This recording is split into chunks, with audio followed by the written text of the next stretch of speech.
Sebenarnya saya tinggal melengkapi saja, tapi ada yang penting yang ingin saya sampaikan supaya kita bisa melihat penempatan TNI ini secara proporsional. Pertama, KPK pernah juga melakukan MOU dengan TNI. Itu pada saat Panglima Laksamana Agus Suhartono. Nah, itu pernah. Kemudian apa yang diperjanjikan di dalam MOU itu? Itu ada beberapa poin. Di antaranya ya pelibatan personil TNI yang diperbantukan di KPK. Satu. Kemudian kerjasama dalam bidang pendidikan dan pelatihan. Apa yang dilakukan kerjasama dalam pendidikan dan pelatihan? Pada saat itu seluruh pegawai KPK itu menjalani diklat di Batu Jajar, markas diklat Kopassus. Kebetulan saya sendiri yang buka diklat itu bersama Pak Agus Sutoyo, Agus Tomo ya, dan Kopassus pada saat itu. Salah satu alumninya itu Febri, itu alumni Batu Jajar. Kemudian yang ketiga, pemberian fasilitas-fasilitas yang dimiliki TNI yang selama ini sudah tidak dipergunakan secara maksimal diberikan kepada KPK. Apa itu? Rutan Guntur. Jadi ada rumah tahanan yang dulu dipakai oleh TNI itu sudah tidak digunakan, maka diberikan kepada KPK pada saat itu Pak Karni. Maka digunakanlah rutan Guntur itu untuk tahanan koruptor. Kemudian setelah itu kita buat lagi nih perjanjian-perjanjian. Perjanjian ini tidak melibatkan saja TNI, tapi melibatkan Polri dan Kejaksaan. Kita buat perjanjian yang namanya Perjanjian Penyelamatan Sumber Daya Alam. Kebetulan yang tanda tangan pada saat itu saya, kemudian almarhum Pak Basir Farib sebagai Jaksa Agung, Kapolrinya Pak Timur Pradopo, kemudian Panglimanya pada saat itu sudah berganti dijabat oleh Pak Muldoko. Kenapa ini penting? Karena kita lihat bahwa pada saat itu kita ingin memperbaiki nih tata kelola sumber daya alam yang dirampok. Jadi kita sudah menghitung pada saat itu Litbang KPK sudah menghitung bahwa kalau sebenarnya ya sumber daya alam kita ini dikelola secara maksimal dan tidak terjadi fraud, tidak terjadi kebocoran, maka kita bisa menghasilkan pendapatan negara yang luar biasa dan kita sampai menghitung dan ini sering dikutip oleh Pak Mahfud apa yang saya sampaikan bahwa kita bisa memberi pendapatan setiap orang itu kurang lebih 20 juta. Jadi kelihatan nggak ada orang miskin pada saat itu. Oleh karena itu kita konsentrasi memperbaiki sumber daya alam kita. Kenapa TNI kita libatkan pada saat itu? Kenapa Polri kita libatkan? Kenapa Kejaksaan kita libatkan pada saat itu? Karena di lapangan ternyata kita sinyalir ya, ada oknum-oknum dari aparat penegak hukum ini yang menjadi backing terhadap tambang-tambang legal dan tambang-tambang ilegal. Oleh karena itulah kita libatkan TNI pada saat itu, kita libatkan Polri, kita libatkan Kejaksaan. Oleh karena itu sebenarnya kalau kita ingin kembali Pak Karni, apa yang terjadi sekarang ini sebenarnya sudah pernah terjadi di masa lalu. Tapi sekali lagi saya ingin tegaskan pada saat itu KPK sedang mengalami ancaman yang besar. Jadi ada ancaman yang besar.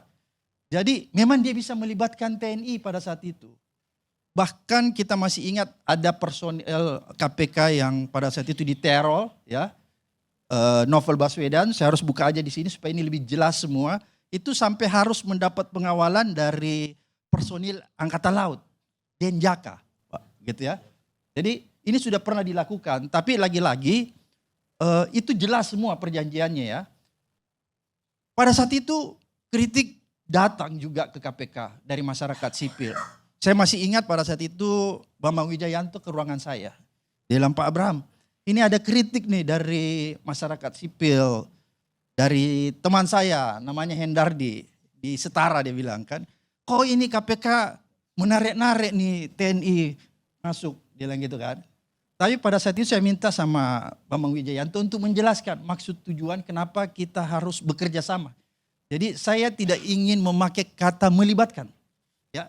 Karena kalau saya memakai narasi atau terminologi melibatkan kurang pas kayaknya. Jadi ini kerjasama dalam pemberantasan korupsi. Karena memang dalam Undang-Undang Pemberantasan Korupsi, semua elemen masyarakat itu bisa dilibatkan dalam pemberantasan korupsi untuk menunjang laju pemberantasan korupsi yang kita inginkan. Karena kita tahu pada saat itu memang korupsi tinggi sekali dan sampai sekarang ini pun. Dan ancaman apa yang sedang dihadapi KPK pada saat itu? Karena KPK sedang menangani kasus-kasus korupsi yang terjadi di aparat penegak hukum. Jadi ada korupsi yang terjadi di aparat penegak hukum, maka ada ancaman yang luar biasa sehingga KPK pada saat itu melibatkan TNI. Tapi itu ada limit waktunya sebenarnya. Tidak seterusnya. Ya, ada limit waktu. Ketika ancaman itu eskalasinya sudah menurun, maka kerjasama atau pelibatan TNI itu perlahan demi perlahan diminimalkan. Bahkan pada akhirnya itu selesai. Oleh karena itu saya ingin katakan bahwa sebenarnya kenapa ini menjadi polemik? Karena kita tidak melihat ada ancaman yang serius sebenarnya kepada Kejaksaan Agung. Kok ini tidak ada ancaman yang serius, tiba-tiba ada pelibatan TNI. Beda ketika misalnya KPK di masa lalu melakukan pemberantasan korupsi itu kan tanpa pandang bulu. Saya lihat itu, masih ada lah jejak-jejak digital bagaimana dia menyentuh lembaga-lembaga yang selama ini kita kenal untouchable. Susah disentuh ya, itu disentuh semua oleh KPK. Oleh karena itu dia mendapat ancaman yang luar biasa. Maka karena itu ada ancaman, maka kita menjalin kerjasama dengan TNI sebenarnya. Jadi persoalan yang sedang kita hadapi hari ini harus ada transparansi dari pihak Kejaksaan Agung. Ancaman apa yang sedang dihadapi sehingga Kejaksaan Agung ini harus melibatkan TNI. Ini yang tidak transparan sebenarnya ya. Kalau kita cuma berdasarkan ada peristiwa, misalnya ada peristiwa di Kuntit, ya, Jampitsus. Tapi kan kita tidak tahu apa substansinya sampai Jampitsus itu di Kuntit. Karena kalau kita mau lihat dari kasus-kasus yang sedang ditangani kejaksaan, kita tanda tanya juga Bung Karni.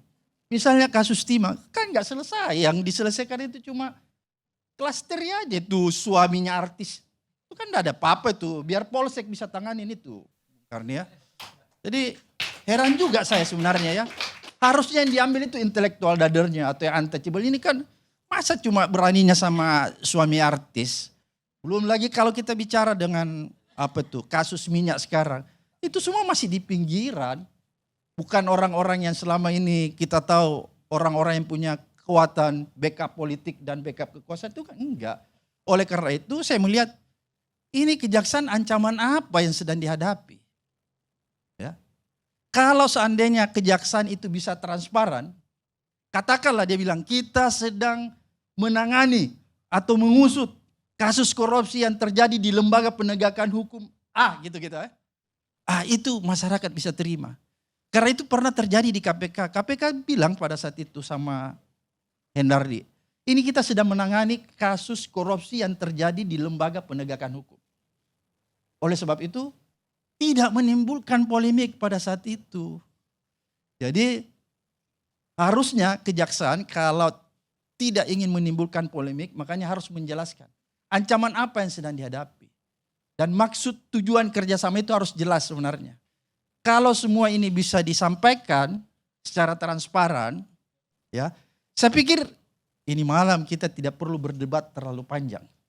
Karena kita akan tahu, ternyata kejaksaan sedang menangani kasus A, B, dan C. Tapi ini kan kejaksaannya sembunyi-sembunyi juga. Kan kita khawatir juga, kenapa dia nggak transparan kan? Banyak kasus BTS misalnya kita lihat, itu kok berhentinya sampai di situ. Jadi ya kita bertanya-tanya ini. Ada apa sebenarnya? Tapi kalau misalnya justru misalnya Prabowo wah ini kejaksaannya juga nggak serius nih. Perlu kita taruh TNI di sana. Untuk memata-matai juga kejaksaan. Wah itu bagus juga tuh. Jadi menarik lagi saya tuh. balikan ke Pak Kapus. Kalau itu tujuannya kan. Saya mau minta. Siapa tahu ada kecurigaan juga nih. Mantan Jangan-jangan Kapus ini main-main. Ya, udahlah kita taruh juga di sana. Pura-pura aja lah undercover.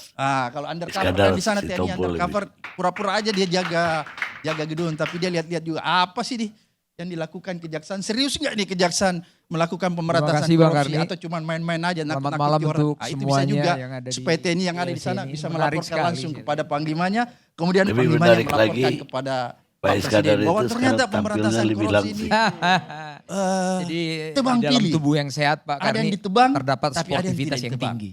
Kira-kira seperti Sip. itu Bung Karni. Oke baik, jadi saya mendengar tadi ini sangat menarik sekali.